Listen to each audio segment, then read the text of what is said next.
Predviden je niz pogovornih večerov v kulturnem domu, strokovna predavanja v mestnem muzeju, v Valvazorevi knjižnici pa bodo na literarnih ustvarjalnicah gostovali ugledni pesniki in pisatelji. Naslednji programski sklop oziroma eden pomembnejših pa je izdelava stripa, zaenkrat z delovnim naslovom Protestanti v stripu, kjer smo k sodelovanju pridobili Boštjana Gorenca Pižamo.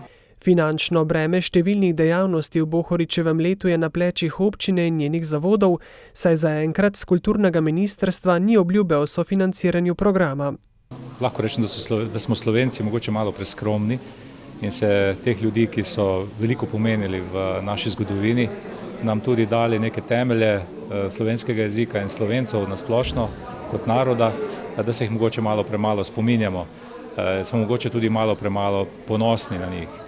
Obeležje Bohoričevega leta tako prinaša pomembno spremembo, saj je na pobudo slovenskih filatelistov izšla spominska znamka, brežiški klub Verigar pa je pripravil Maksimum karto.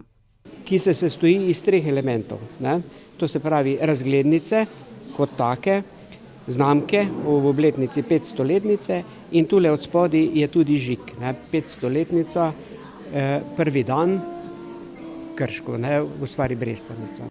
V Posavskem muzeju pa bo v kratkem Banka Slovenije predstavila spominski Bohoričev kovanec, v mestnem muzeju Krško pa bo začasno na ogled izvirna izdaja Bohoričeve slovnice, ki jo hrani Narodna univerzitetna knjižnica.